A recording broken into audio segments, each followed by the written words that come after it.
बच्चों, हम लोगों ने पिछले हफ्ते क्या सीखा था? देवदत्त के बारे में। देवदत्त भगवान के शत्रु जो हो गए थे, तो कैसे उसका फल, कोई पाप करता है, उस पाप का कैसे फल मिलेगा? बहुत तकलीफ होती है, दुख मिलता है। तो वो कैसे मिलता है करके भगवान ने धम्मपद में गाथा में बोला। कैसे बोला? इध तपति पेच्च तपति पापकारी उभयत तपति पापं मे कटंति तपति भियो तपति दुर्गतिं गतो। ये जो पाप करने वाला आदमी है, मनुष्य लोक में रहता है, यानी हम आदमी जैसा रहता है ना, तो तकलीफ होती है उसको, दुख भोगता है वो। ठीक है। पापकारी, पाप करने वाला आदमी दोनों जगह, मनुष्य लोक में भी और मरने के बाद भी दुख भोगता है। तो कैसे भोगता है ये दुख? तो मैंने पाप किया है ऐसा सोच सोच कर। जैसे तुम लोग बच्चे लोग हो, ठीक है, तुम अच्छा करते हो तो तुमको पता है ना तुम अच्छा करते हो करके। और तुम जब झूठ बोलते हो तो किसको पता होता है तुम झूठ बोल रहे हो करके? तुम बच्चा लोग झूठ बोलते हो क्या? थोड़ा थोड़ा बोलते हो ना? हाँ, बोलते हो ना? तो झूठ बोला है किसको पता है? अपने आप को पता है। किसको पता है? अपने आप को पता है कि तुमने बोला है झूठ। तो ये मन में रहता है कि नहीं, मैंने झूठ बोला, मैंने झूठ बोला, मैंने झूठ बोला। तो ऐसा ही पाप करने वाला आदमी बार बार सोचता है, देखता है, मैंने ये पाप किया है, मैंने ये पाप किया है। और ऐसे सोचते सोचते मनुष्य लोक में दुख भोगता है और परलोक में भी दुख भोगता है। ठीक है। इसीलिए तुमने क्या सीखना चाहिए था कि तुम पाप कर्म नहीं करोगे। पाप करना बिल्कुल अच्छा नहीं, क्योंकि तकलीफ किसको होगी? तुमको होगी। तुम पाप करोगे तो तुम्हारे पाप की शिक्षा मम्मी पापा को मिलेगी क्या? नहीं। तुम पाप करोगे तो उसका फल किसको मिलेगा? तुमको मिलेगा। इसीलिए ध्यान रखो। जैसे खाना खाते हो तुम लोग, तुम खाना खाते हो क्या? ये बताओ, तुम में से हवा कौन खाता है? मुझे तो खाना बिल्कुल पसंद नहीं, मैं हवा खाता हूँ। ऐसा कोई है क्या तुम में? नहीं ना। सब खाना खाते हैं, रोटी खाते हैं, चावल खाते हैं, पिज्जा, बर्गर, मैगी, सब खाते हैं ना। तो जब खाते हैं तो पेट किसका भरता है? मम्मी पापा का। तुम्हारा भरता है ना।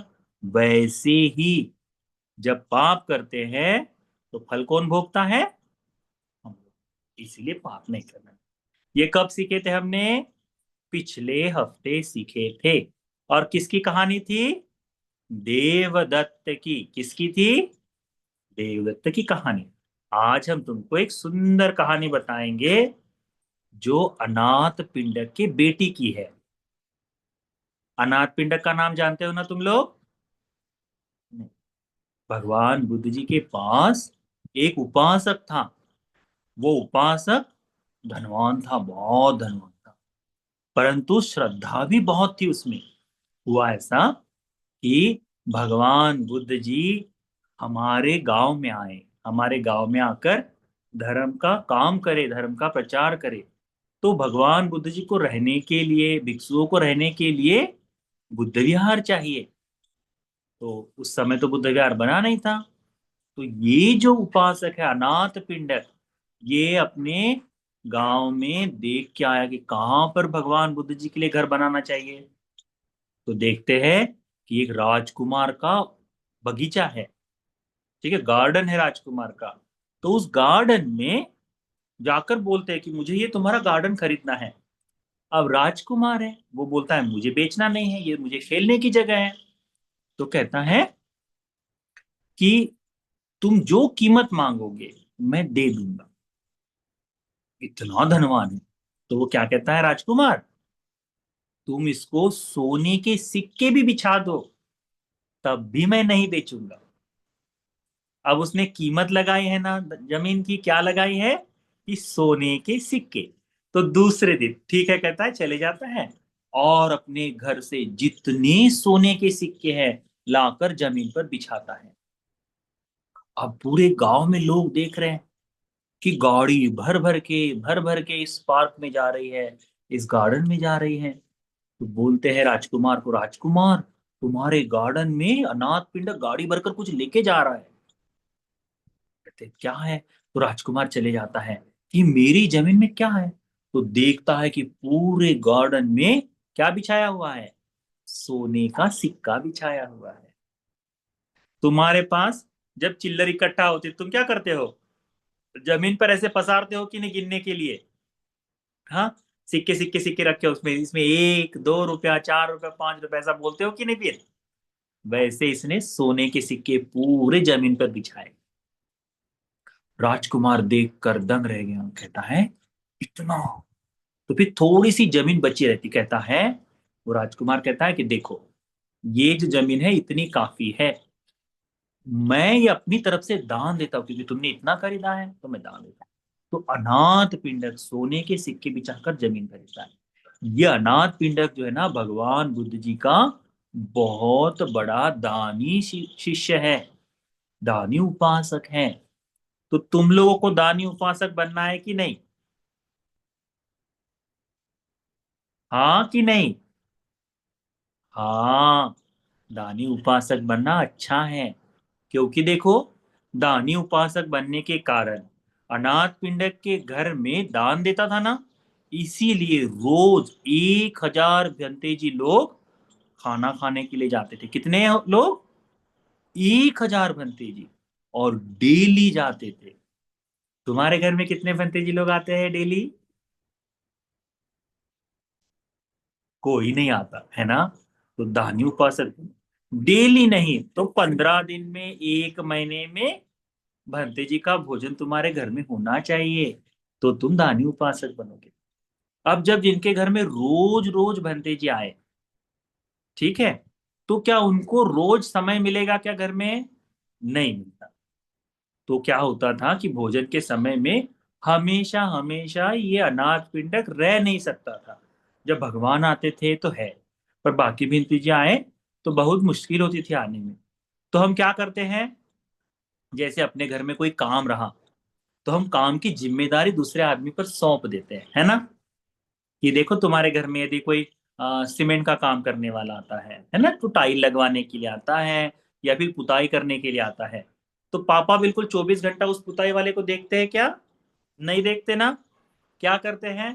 पापा बोलते हैं मम्मी को, देखो ये पेंटिंग कर रहा है तो इसको चाय ले जाके दे देना, है ना। और देखना इनको किसी चीज की जरूरत होती है और मुझे फोन कर देना, ऐसा बताते हैं कि नहीं?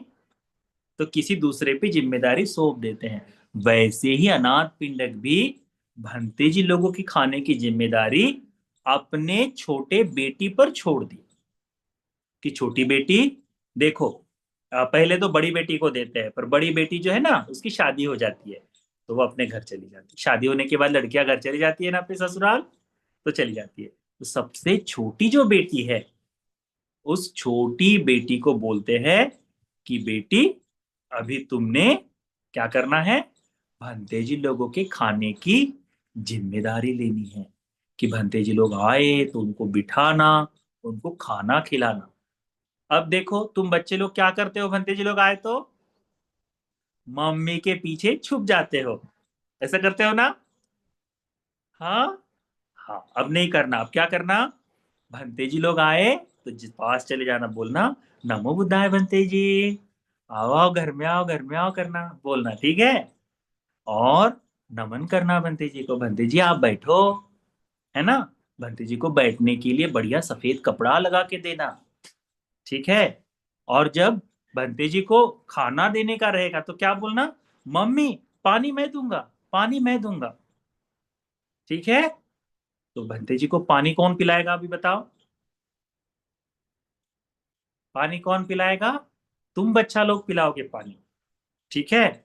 हाँ, पर पानी के अंदर ऐसी उंगली नहीं डालना, ठीक है। नहीं तो ऐसा पकड़ के लेके आओगे, वो नहीं चलेगा। कप को ऐसा बिल्कुल ऐसा पकड़ के भंते जी लो पानी। हाँ, पानी पिलाना। वो जिम्मेदारी तुम बच्चों की है। ठीक है। भंते जी आए तो भंते जी को नमो बुद्धाय प्रणामी भंते जी बोल के नमन करना, भंते जी को फूल देना। तो अनाथ पिंडक ने अपनी ये जिम्मेदारी किस पे दी? अपनी छोटी बेटी पर। उस छोटी बेटी का नाम था सुमना देवी। क्या नाम था? सुमना देवी। है ना? अब जैसे तुम लोगों के नाम होते हैं कि नहीं अलग अलग, है ना? तो वैसे ही उसका नाम था सुमना देवी। तो ये सुमना देवी पर वो जिम्मेदारी दे दी। अब जब भंते जी लोगों की सेवा करते हैं तो क्या मिलता है बताओ? हम्म। भंते जी लोगों की जब सेवा करते हैं तो भंते जी तीसरन देते हैं, पंचशील देते हैं, है ना? उसके बाद में भंते जी लोग भोजन करने के बाद धर्म की बात बताते हैं। तो धर्म सुनने को मिलता है कि नहीं? भगवान बुद्ध जी की वाणी सुनने को मिलती है ना? तो ये वाणी क्या करती है? हमारी प्रज्ञा को बढ़ाती है, बुद्धि बढ़ाती है। तो ये जो सुमना देवी थी, ये धर्म सुनते सुनते सुनते सकृदागामी हो गई। क्या बन गई? सकृदागामी हो गई। ध्यान में रखो, याद करने की जरूरत नहीं है, ठीक है? केवल याद रखो, चार भगवान के फल है। भगवान बुद्ध जी के धर्म के चार फल है। तुमने अरहंत का नाम सुना है क्या? अरहंत यानी सबसे बड़ा फल, आखिरी फल है, उससे ऊपर और कुछ नहीं मिलेगा, सबसे बड़ा। अरहंत बनने से पहले एक फल मिलता है, उसको कहते हैं अनागामी।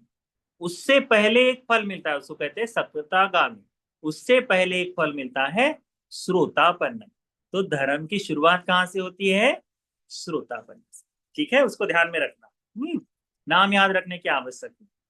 जैसे हम लोग घर के अंदर चढ़ते हैं तो घर में सीधा कूद जाते हैं क्या? नहीं, पहले एक सीढ़ी पर पैर रखते हैं, फिर दूसरी सीढ़ी पर पैर रखते हैं, फिर अंदर आते हैं ना? वैसे ही अरहंत बनने के लिए पहली सीढ़ी श्रोतापन्न है, फिर आगे बढ़ते जाते हैं। तो अनाथ पिंडक कौन थे? श्रोतापन्न थे, पहली सीढ़ी पर चढ़े हुए थे। पर उनकी बेटी जो सुमना देवी, ये दूसरी सीढ़ी पर चढ़ गई थी। तो बड़ा कौन हुआ बताओ? पापा बड़े हुए या बेटी बड़ी हुई? बेटी बड़ी हुई। बेटी क्यों? क्योंकि धर्म में वो बड़े ऊपर में है, ऊपर है इसीलिए। तो हुआ ऐसा कि हम जो सुख कहते हैं वो हमेशा रहता नहीं ना। हम जो स्वास्थ्य कहते हैं, तुम बच्चे लोग बीमार भी होते हो कि नहीं? सर्दी खांसी जुकाम होता है। तो वैसे ही ये जो सुमना देवी है ना, इसको किसी कारणवश कोई रोग हो गया, बहुत बीमार हो गई, बहुत बीमार। तो बीमार हो जाने के बाद क्या करेंगे? डॉक्टर को। तो ये बेटी को डॉक्टर पे दिखाया। डॉक्टर ने कहा इसका कोई इलाज नहीं है। तो क्या हुआ? इस बेटी ने खाना खाना बंद कर दिया। अब मुझे भूख नहीं लगती करके। बड़ी मुश्किल होती है ना, जब बीमार पड़ते हैं तो खाना नहीं खाते ना, पानी नहीं पीते, ऐसा होता है। तो खाना नहीं खाए। तो धीरे धीरे इसको लगा कि अब ये मर जाएंगे। तो अनाथ पिंडक क्या करते हैं? अनाथ पिंडक अपनी बेटी के पास जाते हैं। बेटी तुम ठीक तो हो? बेटी तुम ठीक रहो, करके बोलते हैं। तो क्या बोलती है? हाँ मेरे छोटे भाई। क्या कहती है? कि छोटे भाई तुम सब ठीक है बोल। क्या कहती है छोटे भाई को? अनाथ पिंडक को क्या कहती है? छोटे भाई। अनाथ पिंडक, हाँ, ये मेरी बेटी है और बेटी मुझे क्या बोल रही? भाई बोल रही है। वो भी कौन सा भाई? छोटा भाई बोल रही है। तो उनको लगता है मेरी बेटी पागल हो गई है। क्या लगता है उनको? कि मेरी बेटी अभी पागल हो गई।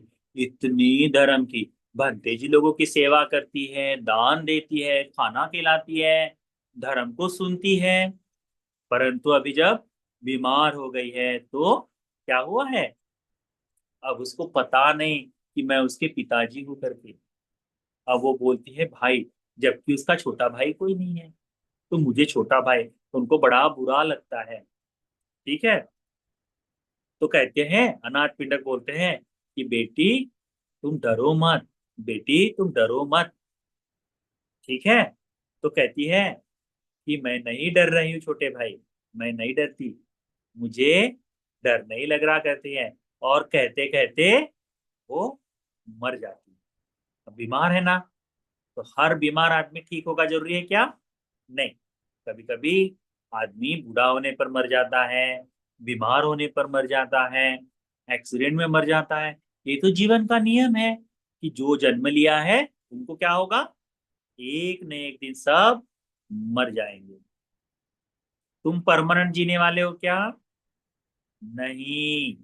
तुम बड़े होंगे, फिर बूढ़े होंगे, फिर तुम्हारे सुंदर सुंदर सफेद दांत, चॉकलेट वाले कीड़े वाले दांत नहीं, ठीक है, सुंदर सुंदर सफेद दांत टूट कर गिर जाएंगे। ये तुम्हारे काले काले बाल सफेद हो जाएंगे, और फिर तुम्हारे हाथ में लकड़ी आएगी और तुम ओहो ओहो ओहो करते करते मर जाओ। ऐसा होगा कि नहीं? हाँ। तो मरना स्वाभाविक है। पर अनाथ पिंडक, इसके मन में बड़ा दुख, रोने लगा। अरे मेरी इतनी छोटी सी बेटी, इतनी प्यारी बेटी, इतनी सेवा की, पर क्या हुआ, आखिर में वो पागल हो गई। वो पता नहीं था उसको कि मैं पापा हूं करके। तो जाता है किनके पास अनाथ पिंडक? भगवान बुद्ध जी के पास। कैसे जाता है देखो, ध्यान रखो बच्चों। जब भी तुम्हारे जीवन में कोई तकलीफ हो, जब भी तुमको दुख हो, तो कहाँ जाना चाहिए? भंते जी लोगों के पास जाना चाहिए। देखो इसमें लिखा है, इस कहानी में क्या बताया है कि जब बेटी मर गई तो अनाथ पिंडक किसके पास गए? भगवान बुद्ध जी के पास गए। और भगवान बुद्ध जी को नमन करते, हाथ जोड़ते और बोलते, भगवान मेरी बेटी मर गई, भगवान मेरी बेटी मर गई। तो कहते हैं, भगवान तुम्हें तो पता है ना अनाथ पिंडक कि एक न एक दिन सब मरने वाले हैं। कहता है, हाँ भगवान मुझे पता है मरने वाले हैं, परंतु भगवान मुझे एक तकलीफ हो रही है, वो ये कि मेरी बेटी पागल हो गई थी। वो मुझे बोलती थी कि छोटे भाई, छोटे भाई बोल रही थी, मैं उसका पिता हूँ, पिता भी याद नहीं। तो भगवान बुद्ध जी उसको समझाते हैं। क्या बताते हैं भगवान बुद्ध जी कि बेटा अनाथ पिंडक, ध्यान रखो, तुम श्रोतापन्न हो, धर्म के पहले सीढ़ी पर चढ़े हुए हो, और तुम्हारी बेटी धर्म की दूसरी सीढ़ी पर चढ़ी हुई है। तो वो धर्म के कारण तुमसे बड़ी है, इसीलिए मरते समय वो तुमको अपना छोटा भाई बोल रही थी। तो अनाथ पिंडक बड़ा खुश हो जाता है, मेरी छोटी सी बेटी मुझसे बड़ा हो गई करके, मेरी छोटी बेटी मुझसे बड़ी हो गई करके खुश होता है। परंतु तो बेटी तो हमारी है, तो उसका दुख भी। तब कहते हैं भगवान, खुश तो हो जाता है, फिर पूछता है, भगवान यदि मेरी बेटी अनागामी हो गई है, सकतागामी हो गई है, मुझसे बड़ी हो गई है, तो भगवान उसने कहाँ जन्म लिया होगा, कहाँ गई होगी? तो भगवान कहते हैं कि वो जो है तुसित देवलोक में जन्म लिए। कहाँ पे जन्म लिए हैं? तुसित देवलोक में। ये तुसित देवलोक बड़ा चमत्कारी है। जितनी भी बोधिसत्व है, तुम जिनको बोधिसत्व बोलते हो उनका नाम क्या है बताओ? तुमको पता है तुम बोधिसत्व किसको बोलते हो? डॉक्टर बाबा साहब अंबेडकर। तुम इनको बोधिसत्व बोलते हो कि नहीं? बाबा साहब बोधिसत्व है बोलते हो कि नहीं? बाबा साहब मरने के बाद फिर बोधिसत्व है तो कहाँ जन्म लेंगे? तो जन्म लेंगे तुसित देवलोक। यदि बोधिसत्व है तो तुसित देवलोक। जितने भी बोधिसत्व हैं अपना मनुष्य लोक में पुण्य करने के बाद तुसित लोक में जन्म लेंगे। तो तुसित लोक में अभी भी बहुत सारे बोधिसत्व उसमें हो सकते हैं, है ना। तो यहाँ ये जो है इनकी बेटी सकतागामी बनने के बाद, धर्म का दूसरा फल पाने के बाद तुसित नाम के देवलोक में जन्म लिए। और तुसित देवलोक में परिवार जो होता है ना, बहुत बड़ा होता है। यहाँ मनुष्य लोक में अनाथ पिंडक की जो बेटी थी, 1000 भंते जी लोग उसके रोज घर में आते थे भोजन के लिए। 1000 लोग भंते जी लोगों के लिए खाना बनाने के लिए बहुत सारे लोग होते थे। तो हमेशा परिवार के साथ रहती थी। बहुत सारे भंते जी लोग, बहुत सारे दास दासी सबके साथ रहती थी। तो उनको लगा कि शायद मेरी बेटी देवलोक जाने के बाद अकेली रहे, पर ऐसा नहीं हुआ। क्या हुआ? उसी तो देवलोक में बहुत सारे लोगों के साथ जन्म लिया। बहुत सारे लोगों के साथ। तब भगवान कहते हैं, क्या कहते हैं भगवान अनाथ पिंडक को?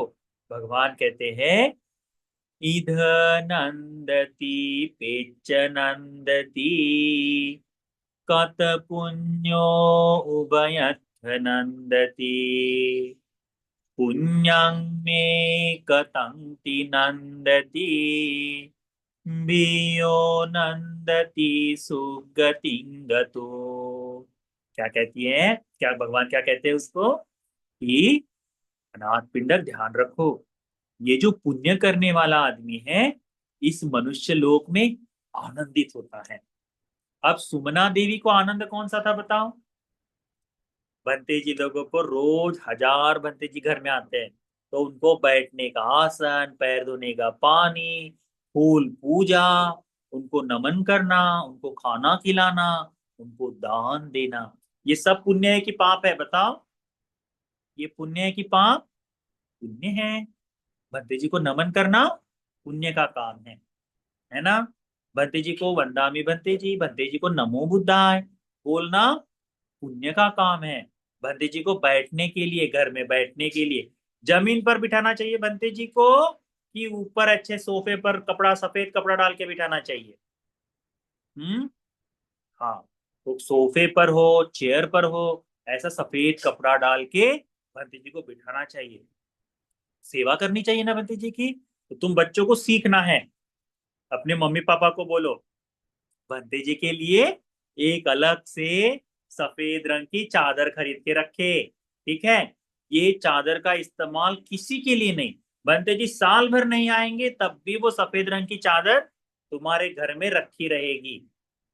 जब जब भंते जी आए तभी वो चादर अलमारी से बाहर निकाल के भंते जी के लिए उस चेयर के ऊपर या सोफे के ऊपर रखना है। ठीक है? तो देखो, यहां उसने पुण्य किया। किसने? सुमना देवी ने। क्या पुण्य किया? तो भंते जी को खाना खिलाया है, भंते जी की सेवा की है, और भंते जी से धर्म सुना है। क्या सुना है? भंते जी से धर्म सुना है। ये पुण्य का काम है, धर्म सुनना। अब देखो तुम लोग संडे के दिन में मस्ती करने को छोड़कर यहां बैठकर क्या कर रहे हो? भगवान का धर्म सुन रहे हो। तो तुम पाप कर रहे हो या पुण्य कर रहे हो? पाप कर रहा हो भंते जी। पाप कर रहे हो? नहीं, पुण्य कर रहे हो। तो हमेशा पुण्य की इच्छा करनी चाहिए, क्योंकि इसमें क्या बताते हैं भगवान? कि पुण्य करने वाला मनुष्य लोक में आनंदित होता है, पुण्य करने वाला परलोक में आनंदित होता है। तुसी तो देवलोक में जन्म लिया ना, यानी बहुत बड़े लोक में जन्म लिया है, ऊपर के देवलोक में जन्म लिया है ना? ऐसे उंगलियां एक एक करके देखो, ये ऊपर का देवलोक है, वहां जन्म लिया है। हाँ। उसके ऊपर को दो देवलोक है, निम्मान रति और परनिमित रति। बस उतरा है, उसके बाद ऊपर ब्रह्मलोक आते हैं। तो पुण्य कर किया है ना, तो यहाँ भी आनंदित हुई, वहां आनंदित। पुण्य करने वाला सोचता है, अरे मैंने तो पुण्य किया है, मैंने पुण्य किया है, आज मैंने बहुत अच्छा काम किया है करके बच्चे आनंदित होता है। जब आनंदित होता है तो वो सुगति को जाता है करके भगवान बुद्ध जी बताते। ठीक है? इतनी बात समझ में आ गई तुम बच्चों को? नहीं बनते जी? समझ में आई कि नहीं आई? समझ में आई है। ठीक है? तो मैं ये गाथा बोलता हूँ, तुम ध्यान से सुनो। ठीक है? और फिर तुमको मेरे बात बोलना है। ठीक है? इध नंदती पिच्च नंदती कत पुण्यो उभयत्थ नंदती पुण्यं मे कतंति नंदती भियो नंदती सुगतिं गतो। सुमना देवी की कथा। क्या है ये?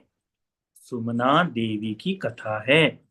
इसमें क्या सीखा हमने? कि जो पुण्य करता है वह व्यक्ति जहां जहां जन्म लेता है, तो मनुष्य लोक में है तो यहाँ आनंदित होता है, खुश होता है। परलोक में है तो वहां भी खुश होता है, आनंदित होता है। तो पुण्य करने वाला दोनों ही जगह आनंदित होता है। कैसे आनंदित होता है? वो सोच कर, देख कर, मैंने पुण्य किया है, मैंने बहुत सारा पुण्य किया है करके सोच सोच कर वो व्यक्ति क्या होता है? आनंदित होता है। ठीक है, उस तरह से ध्यान में रखना है। देखो बच्चों, कितना लाभ की बात है ये हमारे लिए, है ना? पुण्य ऐसा ही है कि मनुष्य लोक में भी सुख देता है और मरने के बाद सुगति देता है। इसीलिए हमने क्या करना चाहिए? पुण्य करना चाहिए। ठीक है, इस बात को अच्छी तरह से ध्यान में रखो। आज की कथा का नाम है सुमना देवी की धम्मपति कथा। ठीक है, और इसमें पुण्य करने के बारे में बताया है कि पुण्य करने वाला व्यक्ति जैसी भी मृत्यु हो, पर पुण्य किया है इसीलिए सुगति को जाता है। इसको अच्छे से ध्यान में रखना। आज के लिए इतना काफी है। ठीक है।